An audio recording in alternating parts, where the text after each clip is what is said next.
Hi guys, I'm Megan and welcome to Beautiful Botanicals. So today what we are going to be doing is making little greenhouses out of plastic bottles. You can make this out of little juice bottles, milk jugs, really anything that you like, but today I'm using this little tiny single serving plastic bottle, and this should be big enough for maybe a couple seeds. If you do something like a milk jug or something like that, you're able to do a little bit more seeds in that little container because it's a lot bigger than what we're doing today. So a couple of lists of supplies, which I'll have that in the description box below. We're starting with, you obviously need a plastic bottle or any kind of see-through bottle, just to kind of get that greenhouse effect. So a plastic bottle, I have a cookie sheet here as well as a Sharpie. You can obviously for labeling and then just to make your little holes in your dirt. I have some soil from my garden and then the seeds of your choice, as well as duct tape.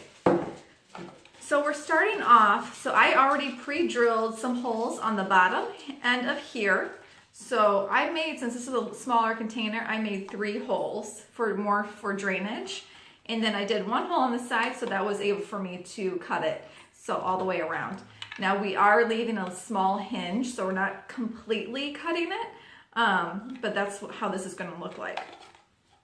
You also do not need to keep your top, because when we set this outside, we want to keep it open. So that way any kind of environmental snow or rain will get in there, and so that way we don't have to really water it as much, or if at all, which is definitely a bonus.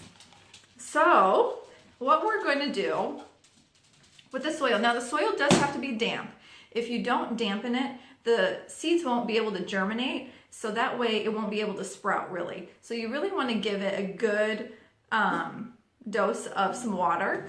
So I did put some water in there, and we're just going to fill up maybe like a couple inches worth of dirt. Now, like I said, I'm just using it from my garden. You can get the bagged soil from your garden supply store. Really anything works. Whatever works and whatever accessible for you. So this is about how much I'm putting in here. So for me, I'm just going to try this as a 1 serving, just kind of what you find at the store. So I'm going to just do a small hole in there, about like halfway through. And what I'm putting in here are onions. So I also got my onions from Seed Savers Exchange. It's an online non-for-profit website. You can get really neat heirloom vegetables and fruits from there. And I just really thought that was interesting. So something that's a little bit different. So we're gonna open these up. And I would say in this hole, I'll probably put 3 seeds just to kind of give it, just in case some of the seeds don't take. And maybe I'll do 4. So that way it gives us a better opportunity to get some sprouts. So we'll do 1, 2, yeah, I think 4 should be good enough. Let's say all of them do sprout. You are able to thin out the sprouts once they do sprout if there are too many. So that way you only get a couple plants. Okay, so now what we're going to do is we're going to slightly cover the hole. So you don't want to pack it because you don't want the seeds to have a lot of pressure to grow through. So you want to lightly cover it. And then we're going to flop it back over and get some tape. So this, my scissors. I lost my scissors, so we're just going to tear it. So we need this completely sealed around where we cut it. So that way it really helps with that greenhouse effect, because we want that heat and that moisture to build up inside for that germination, for the proper germination, which is the sprouting of the actual seeds. So I'm going to do a couple layers.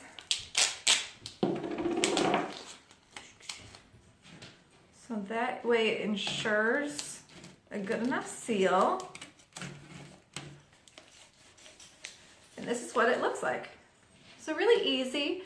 Don't forget to label what you have in there so that way you're not scrambling, because all sprouts to me look pretty much the same. And don't forget to date the date that we did do this. So what I'll do, so I'll write onion. And so then what you do, you can set them outside. I'm going to set them in my garden, so when they do drain, it drains right back into the soil in my garden. You can put it on your deck, patio, anything really, just so it does get sunlight. So you want that sunlight to create that greenhouse effect inside the container. And like I said, do leave this open. So, and what I'll do is I will write a list of everything that I used in the description box below, just in case I forgot everything. I'll also put, I do use a couple websites for my seeds, just because it's all non-for-profit. I do like to support non-for-profit organizations. I hope you guys found this very informational, and I really hope that it's starting to appeal. This whole self-sustainability is really appealing, and just the fact that you can grow your own food and have it taste so much better. You know exactly where it's coming from. It's literally from soil to plate, which is literally probably one of my favorite things about gardening. So I really hope you guys enjoyed the video. I'll give updated videos on how the sprouts are doing. Hopefully, fingers crossed, everything grows perfectly, and then we'll transplant them into the garden once the weather starts to warm up and the soil's an appropriate temperature. But otherwise, thank you guys so much for tuning in. Thank you. My name is Megan, and this is Beautiful Botanicals. I hope you have a wonderful day. Don't forget to subscribe below, and hopefully I'll see you next time. Thanks, guys. Have a good day.